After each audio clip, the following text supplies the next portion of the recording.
బాపట్ల జిల్లా వేమూరు నియోజకవర్గం నుండి వైఎస్ఆర్సీపీ శాసనసభ అభ్యర్థిగా పోటీ చేస్తున్న వరికూటి అశోక్ బాబు కొల్లూరు మండలం చిలుమూరు గ్రామం నుండి తన ప్రచారానికి శ్రీకారం చుట్టారు.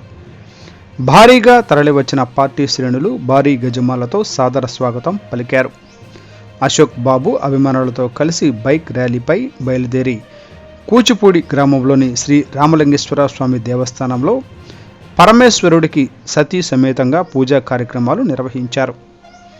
ముఖ్య అతిథులుగా విచ్చేసిన బాపట్ల పార్లమెంటర్ అభ్యర్థి నందిగామ సురేష్ వరికూటి అమృతపాణిలతో కలిసి మీడియాతో మాట్లాడిన అనంతరం గ్రామంలో గడప గడపకు ప్రచారం నిర్వహించారు.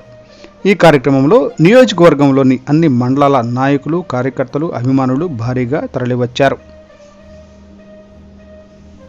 ఇద్దరు అభ్యర్థుల్ని మమ్మల్ని పోటీ చేయమని జగన్మోహన్ రెడ్డి గారు చెప్పడం, వారికి జగన్మోహన్ రెడ్డి గారికి ముందుగా మా అందరి వేమూరు నియోజకవర్గ ప్రజలందరి తరఫున ఆయనకి కృతజ్ఞతలు తెలియజేస్తూ ఉన్నాం.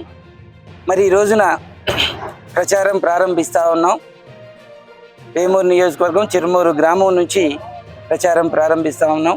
ఇక్కడికి వచ్చేసినటువంటి ప్రజానీకానికి అందరికీ, జగనన్న సైనికులందరికీ కూడా మరొకసారి హృదయపూర్వక నమస్కారాలు తెలియజేస్తూ, ఈ నియోజకవర్గానికి, వేమూరు నియోజకవర్గాలకి కావలసింది రాజకీయ నాయకుడు అందుబాటులో ఉండడం.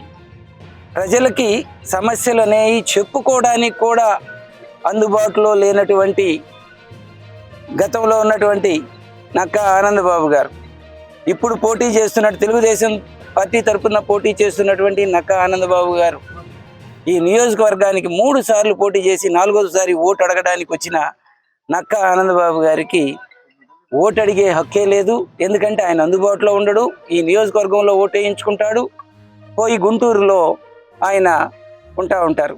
కాబట్టి ఈ నియోజకవర్గ ప్రజలకి, పేద ప్రజలకి ఏది కావాలో దాన్ని మేము అందిస్తామని చెప్పేసి మీ అందరికీ తెలియజేస్తూ, నేను కూచిపూడి గ్రామం వేమూరు నియోజకవర్గంలోనే ఉంటున్నాను.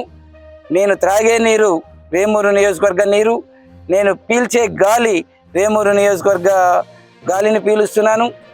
ఓటు అడిగే హక్కు ఈ నియోజకవర్గంలో ఉండేటువంటి వాళ్ళకే ఈ నియోజకవర్గంలో ఓటు అడిగే హక్కు ఉంది. ఎందుకంటే గెలిచేసి ఎక్కడికో వెళ్ళిపోవడమో, లేకపోతే ఓడిపోతే అసలు కనపడకుండా ఉండేటువంటి పరిస్థితి కాకుండా ప్రజలకు అందుబాటులో ఉండేటువంటి రాజకీయ నాయకుల్ని మీరందరూ కూడా గెలిపించుకుంటారని చెప్పేసి కోరుకుంటూ, జగన్మోహన్ రెడ్డి గారు ఇచ్చినటువంటి సంక్షేమ పథకాలు ఈ రోజున ఒక చిన్న మేము ప్రచారం ప్రారంభిద్దామని అనుకుంటే ఎంతమంది వాళ్ళంతటా వాళ్ళు బైకులు వేసుకొని ఒక ర్యాలీగా, ఉత్సవంగా ఈ రోజున ఇక్కడ దాకా వస్తున్నారంటే ఇక ముందు రోజుల్లో ప్రచారం ఎట్లా ఉంటుందో మీకే అర్థమవుతా ఉంది. ఖచ్చితంగా జగన్మోహన్ రెడ్డి గారు పేరు చెప్పుకొని ఈ నియోజకవర్గంలో ఆ ఫ్యాను గుర్తు మీదకి ఓటు అడగడానికి ప్రతి ఇంటికి అడిగేటువంటి దమ్ము, ధైర్యం ఒక్క వైఎస్ఆర్ కాంగ్రెస్ పార్టీ నాయకులకు మాత్రమే ఉందని చెప్పేసి చెప్తున్నా.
పుత్రోద్భవాయ నమః వామదేవాయ నమః జ్యేష్ఠాయ నమః శ్రేష్ఠాయ నమః రుద్రాయ నమః కాలాయ నమః కలవికరణాయ నమః పదవికరణాయ నమః బలాయ నమః బలప్రమదనాయ నమః సర్వభూతగమనాయ నమః మనోన్మనాయ నమః సర్వసిద్ధి సర్వమేవ సర్వం జయతి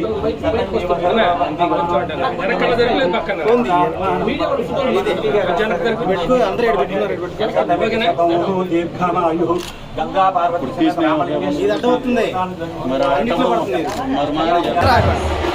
అడ్డం ఉంటారు.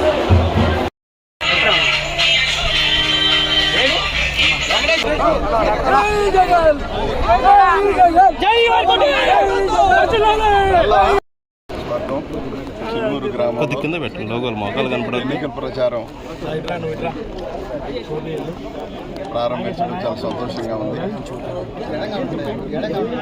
చిన్న గ్రామం మారుమూల గ్రామం వచ్చినప్పుడు కూడా ఇన్ని వేల మంది మేమున్నామని చెప్పి సపోర్ట్ని ఇస్తూ అశోక్ అన్న గారికి మాకు ఇంత ప్రేమించిన వేమూరు నియోజక ప్రజలందరికీ కూడా అదేవిధంగా జగన్మోహన్ రెడ్డి గారి అభిమానులు కార్యకర్తలందరికీ మండల స్థాయికి మర్చిపోవాలని పాలన.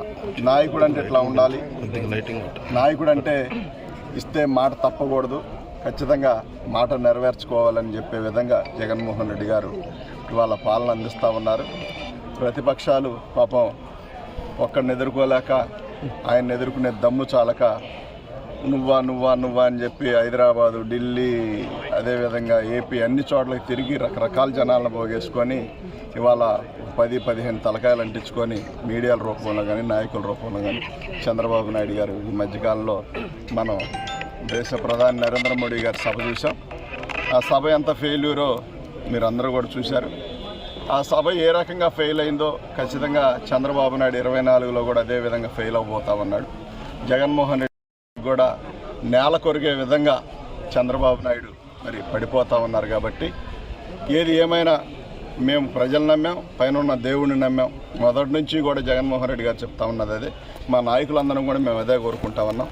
మరి ఇక్కడికి కొత్తగా ఆయనకి ఒక పేరే చెప్పగలను, మంచివాడు అనే పదం ఏదైనా ఉంటే మాత్రం ఆయనకు సొంతం అది. ఎందుకంటే ఆయన ఇంటి పేరు కూడా అదే అనుకుంటా ఉంటాను. ఎందుకంటే సౌమ్యుడు, మనం ఏం చెప్పినా చిన్నపిల్లాడు చెప్పినా వినే మనస్తత్వం. అంటే అలాంటి నాయకుడిని పంపించిన జగన్మోహన్ రెడ్డి గారికి కూడా మేము ఎల్లవేళ రుణపడి ఉంటాం. నేను రెండోసారిగా పోటీ చేస్తా ఉన్నా. రెండోసారిగా ఇక్కడ ఈ వేమూరు కానీ బాపట్ల పార్లమెంట్ ప్రజలందరూ కూడా చెప్పిన జగన్మోహన్ రెడ్డి గారికి ఇచ్చిన రిపోర్ట్ ఏంటంటే పెద్ద ఎత్తున డెవలప్ చేశాడనేది మేము చెప్పలేం. కానీ సార్ అనునిచ్చి ఎప్పుడు ఫోన్ చేసిన ఎత్తాడు, అర్ధరాత్రి హాస్పిటల్ అంటే పట్టించుకుంటారు, ఇంటికి వెళ్తే మంచి చెడు చూస్తాడు, తనకు చేతనైన పని చేస్తాడు. ఏదన్నా పెళ్లి పేరంటం అని చెప్పినా కానీ ఖచ్చితంగా వచ్చి కనబడతాడు. కాబట్టి మాకు మళ్ళీ అతనే కావాలని వల్లనే వాళ్ళు రెండోసారి అవకాశం కల్పించిన బాపట్ల ప్రజలందరికీ కూడా మరొకసారి ధన్యవాదాలు తెలుపుతూ మా ఇద్దరిని గెలిపించండి, ఖచ్చితంగా మీ అందరితో కలిసి పనిచేస్తాం. అదేవిధంగా జగన్మోహన్ రెడ్డి గారు అడుగుజాడల్లో పనిచేస్తామని చెప్పి తెలియజేస్తూ